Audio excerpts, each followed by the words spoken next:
kita masuk ke jurnal umum. Bentuknya seperti ini. Yang pertama kita tulis skopnya, nama perusahaan, kemudian nama jurnalnya yaitu jurnal umum, kemudian masa periodenya. Di formatnya ada tanggal, nomor bukti, kemudian ada keterangan, ada referensi, debit dan kredit. Nah, bagaimana cara menjurnal? Kita harus tahu terlebih dahulu mekanisme debit dan kredit. Ya, seperti misalnya harta. Ya, harta jadi semua yang termasuk harta, entah itu kas, piutang usaha, ya perlengkapan, persediaan dan seterusnya. Ketika dia bertambah, maka kita catatnya di sisi debit. Jika dia berkurang, kita catatnya di sisi kredit. Jadi ini ada sisi debit dan kreditnya, kita catatnya di debit jika dia bertambah. Jika harta itu berkurang, kita catatnya di sisi kredit. Nah, kemudian utang, kalau dia masuk dalam kelompok utang jangka pendek atau jangka panjang, termasuk utang dagang, utang usaha, ya utang gaji dan seterusnya. Jika dia bertambahnya di sebelah kredit, berkurangnya di sisi debit. Saldo normalnya ya di kredit. Nah, begitu pula modal bertambah di kredit, berkurang di debit. Saldo normalnya ada di kredit. Untuk penghasilan, semua kelompok yang masuk dalam penghasilan, semua yang namanya penghasilan, jika penghasilan kita bertambah, kita catatnya di sebelah kredit. Jika dia berkurang, kita catat di debit. Dan jika dia saldo normalnya adalah kredit. Untuk beban, jadi semua yang masuk kategori beban gaji, beban iklan, beban sewa dan seterusnya, maka ketika bertambah bebannya, kita catatnya di sisi debit. Jika berkurang, kita catat di sisi kredit dan saldo normalnya adalah sisi debit. Nah, untuk prefer atau drawing, dia akan bertambah di debit dan berkurang di kredit. Sisi saldo normalnya adalah debit. Jadi ini harus. Jadi mekanisme debit kredit ini harus kita paham betul. Ya, kapan dia bertambah dan kapan dia berkurang. Nah, bagaimana contoh kasusnya ya? Kita kasih contoh kasus ini yang sebagai tugas kalian kemarin. Ini sebagai contoh ya. Misalnya nih 1 Oktober. Ini namanya Pak Ahmad memutuskan untuk mendirikan usaha salon dengan nama Salon Mujur. Transaksinya selama bulan Oktober itu sebagai berikut. Nah, ini yang pertama kita buat di atas ini nama perusahaan yaitu Salon Mujur. Kemudian umum periodenya kan dia berjalan di bulan Oktober. Jadi kita tulis Oktober 2020. Kemudian kita lihat transaksi yang pertama. 1 Oktober Pak Ahmad menanamkan uangnya sebesar 10 juta sebagai modal awal. Jadi pertama kita tulis tanggal Oktober 1 tahun 2020. Jadi kita lihat, kita analisis. Ini kejadian apa di 1 Oktober ini? Pak Ahmad dia memasukkan uangnya ke usahanya sebesar 10 juta sebagai modal awal. Jadi berarti usaha Salon Mujur ini bertambah, kasnya bertambah 10 juta dan modalnya bertambah 10 juta karena dia sebagai modal awalnya Pak Ahmad. Jadi kasnya bertambah, uang tunai kas ya. Uang cash dalam uang tunainya itu bertambah 10 juta. Karena itu sebagai modal awal, berarti juga akan menjadi Ya, modal bertambah, modalnya 10 juta. Jadi kita lihat kas itu masuk kategori apa. Nah, kalau kategori harta, kas kategori harta bertambah berarti kita catatnya sebelah debit. Jadi makanya di sini kita catat kas di sebelah debit. Ini salah ya, bukan 8 juta tapi 10 juta. Sesuai dengan soal 10 juta. Jadi kas bertambah 10 juta, modal Ahmad juga bertambah. Nah, modal tadi kita lihat modal itu bertambah di sebelah kredit. Jadi sudah pas. Jadi tadi kasnya bertambah di debit, modal bertambahnya di kredit. Ini pasangannya.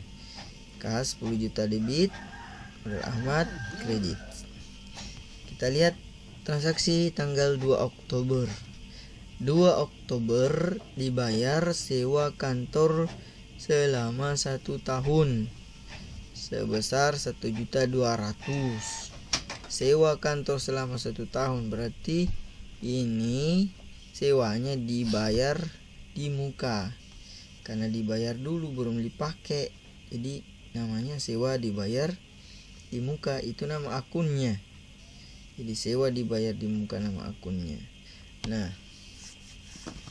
bagaimana cara mencatatnya? Jadi akun sewa dibayar di muka itu masuk dalam kategori harta. Jadi sewa yang kita bayar di muka itu masuk dalam kategori harta. Karena dia harta, maka bertambahnya di debit. Jadi kita catat di sebelah debit. Nah, karena ini kita bayar berarti uang kasnya salon mujur ini berkurang 1.200.000. Nah, kasnya berkurang 1.200.000, kas itu masuk kategori harta. Jadi kas masuk kategori harta berarti berkurangnya dicatat di sebelah kredit. Tadi sewa dibayar muka juga harta, maka dicatat karena bertambah maka dicatatnya sebelah debit. Ya. Jadi jurnalnya seperti ini. Sewa dibayar di muka bertambah dicatat di debit, kas berkurang dicatatnya sebelah kredit. Nah, sekarang tanggal 3 Oktober dibeli peralatan salon. Jadi Pak Ahmad ini membeli peralatan salon sebesar 3 juta. Ya, 3 juta. Berarti peralatannya bertambah. Nah, kita beli berarti peralatan kita bertambah 3 juta. Karena kita bayar tunai berarti uang cash kita berkurang 3 juta. Nah, peralatan dan kas itu sama-sama dia masuk kelompok harta. Maka jika bertambah debit berkurang kredit. Nah, kita lihat karena peralatan salon ini bertambah, maka kita catat di debit. Ya, kita catat nih. Di Oktober peralatan salon bertambah, catat di debit. Nah, lawannya apa? Karena kita bayar tunai berarti uang cashnya berkurang. Nah, harta dalam bentuk cash berkurang itu catatnya di sebelah kredit. Maka kita catat ini cash ini di sebelah kredit. Nah, seperti itu. Nah, untuk tanggal 5 kita lihat lagi ya transaksi berikutnya ini. Tanggal 5 Oktober dibeli perlengkapan salon kredit 300.000. Ini kredit berarti belum dibayar. Berarti kita berhutang. Jadi namanya ini perlengkapannya kita beli, berarti perlengkapan kita bertambah. Kemudian karena kita belum bayar berarti hutang kita bertambah. Jadi kita lihat, nah perlengkapan masuk kategori apa? Perlengkapan itu masuk dalam kategori harta. Kalau bertambah berarti catatnya di debit. Jadi kita catat di debit. Perlengkapan salon bertambah 300 dicatat di sebelah debit. Apa lawannya? Karena kita belum bayar, namanya utang usaha. Utang usaha itu masuk dalam kategori hutang. Hutang itu bertambahnya di sebelah debit. Jadi kita bertambahnya di sebelah kredit. Jadi kita catat utang usaha itu di sebelah kredit. Nah, kayak gitu. Kita lihat tanggal 10. Dibeli perlengkapan kantor. Dibeli perlengkapan kantor 250.000, baru kita bayar 100.000. Sisanya kita utang. Jadi perlengkapan kantor ini bertambah karena kita beli. Nah, kalau dia masuk kategori apa? Ini perlengkapan kantor masuk dalam kategori harta. Berarti sama. Catatannya bertambah di sebelah debit. Jadi kita catat perlengkapan kantor debit 250.000. Nah, karena baru dibayar 100.000, berarti uang kas kita berkurang 100.000. Nah, kas berkurang di sebelah kredit. Tulis kas ini kita catat di sebelah kredit 100.000. Sisanya sebesar berapa? 150.000. Nah, sisanya ini karena belum dibayar berarti namanya utang. Berarti utang kita bertambah. Utang usaha kita bertambah 150.000. Kita lihat utang bertambah sebelah kredit. Maka kita tulis sebelah kredit. Nah, seperti inilah bunyinya. Perlengkapan kantor 250 debit, dibayar 100.000, kemudian sisanya utang usaha 150.000. Nah, berikutnya tanggal 15, jumlah pendapatan salon yang telah diterima. Karena ini adalah usaha jasa, dia telah mendapatkan jasanya 950 sampai hari ini, sampai tanggal 15. Jadi dari tanggal 1 sampai tanggal 15 dia dapatkan pendapatan 950.000 yang dalam bentuk uang tunai. Nah, dalam bentuk lain yang masih belum dibayar oleh customernya 450.000. Berarti dia punya, jadi karena belum dibayar namanya adalah piutang. Ya, piutang kita, apa yang kita akan tagih. Nah, kita lihat uang tunainya bertambah 950, berarti kas bertambah 950. Kemudian ini karena belum dia bayar, berarti piutang kita. Piutang masuk dalam kategori harta. Kas kategori harta, piutang juga harta, berarti sama-sama bertambah. Kalau bertambah dicatat di sebelah debit. Nah, kita catat sebelah debit. Nah, seperti ini. Kas bertambah di debit 950, piutang juga bertambah di sebelah debit 450.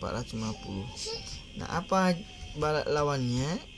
Ya, semua ini yang kita terima ini dan yang masih menjadi piutang ini, dia adalah pendapatan kita.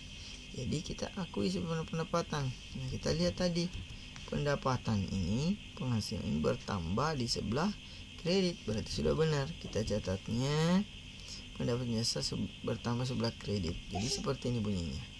Tanggal 15. Kita lihat tanggal selanjutnya, tanggal 20, dibayar utang. Dibayar utang atas pembelian perlengkapan salon. Kapan kita beli perlengkapan salon? Nih, tanggal 5 Oktober. Ya, kita beli perlengkapan salon 300.000. Nih kredit belum kita bayar. Nah, tanggal 20 ini kita bayar, dari 300 itu kita bayar 100.000. Berarti uang kas kita berkurang 100.000. Utang kita juga berkurang 100.000 karena kita bayar. Jadi kita tinggal lihat. Nah, kas berkurang di sebelah mana? Catatnya berkurang di sebelah kredit. Jadi kas nanti kita catat di sebelah kredit. Nah, apa debitnya?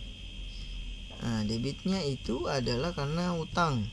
Utang kita bayar utang, berarti utang kita berkurang. Kita lihat utang. Utang berkurang di sebelah debit. Nih, sebelah debit. Berarti yang pertama kita tulis adalah yang sebelah debit. Apa itu? Utang usaha 100.000, kas 100.000. Nah, berikutnya Ini tadi tanggal 20. Sekarang tanggal 25. Diterima pembayaran dari debitur. Nah, tadi ini siapa itu debiturnya? Ini 450 tadi. Dia baru bayar di sini. Tanggal 25 Oktober dia bayar. Ya, 100.000. Jadi dia bayar 100.000. Nah, maka ini 450 berkurang. Jadi utangnya dia sama kita berkurang 100.000, atau piutang kita berkurang dari 450 berkurang 100.000. Kita terima karena dia bayar, kita terima 100.000, berarti kas kita bertambah 100.000. Kemudian piutang kita kepadanya juga berkurang 100.000. Nah, ini piutang usaha dan kas sama-sama kategori harta. Jadi dia bertambah di debit, berkurang di kredit. Jadi kita lihat mana yang seperti yang bertambah, yang berada di debit. Nah, karena ini kasnya bertambah dicatat debit, berarti dia yang kita catat dulu adalah kas. Jadi ini kas 100.000. Nah, piutang usaha berkurang 100.000. Nah, sekarang tanggal 30 Oktober yang pertama dibayar gaji pegawai 100.000.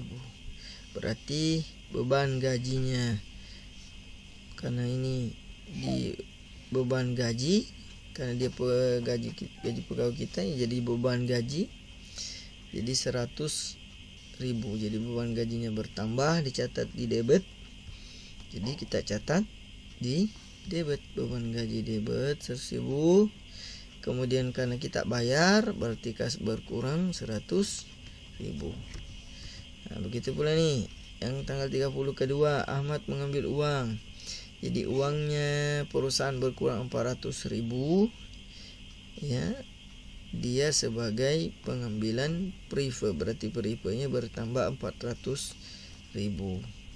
Nah, karena bertambah, prive bertambah di sebelah debit, kita catat prive di debit, prive Ahmad debit. Kemudian kas, karena diambil kas kita berkurang, jadi kita catatnya sebelah kredit 400.000. Jadi berikutnya diterima tagihan rekening listrik. Jadi baru diterima, belum dibayar. Berarti karena belum dibayar, berarti ini beban gaji akan menjadi juga utang utang beban. Jadi utang beban atau bisa diartikan utang usaha. Jadi kita catat karena belum dibayar, beban listrik dan air debit bertambah, utang usahanya bertambah juga, dicatat di sebelah kredit. Kemudian yang terakhir, 30 terakhir adalah jumlah pendapatan yang diterima sampai hari ini. Jadi dari tanggal berapa itu? Dari tanggal 16 Oktober sampai 30 Oktober. Ya, yang diterima adalah 650.000, yang masih jadi piutang 325. Berarti totalnya semua pendapatannya adalah 975.000. Dari 975.000 itu 650 diterima tunai, sisanya masih piutang, gitu ya. Jadi pendapatannya bertambah 975.000, kemudian kasnya bertambah 650.000, dan piutang bertambah 325.000. Kas dan piutang sama-sama harta, berarti kalau bertambah catatnya sebelah debit. Jadi ini kita catat kas debit 650, piutang debit 325. Semua itu adalah pendapatan jasa, jadi kita catat ke dalam akun pendapatan jasa bertambah di sebelah kredit. Selesai. Nah, bagaimana dengan tanggal 31-nya? Tanggal 31 Oktober ini adalah penyesuaian. Jadi nanti kita akan buatkan jurnal penyusunan khusus. Jadi untuk jurnal umum hanya sampai di sini. Saya kira ini penjelasan saya. Jika ada yang masih belum mengerti, silahkan kalian pertanyakan. Assalamualaikum warahmatullahi wabarakatuh.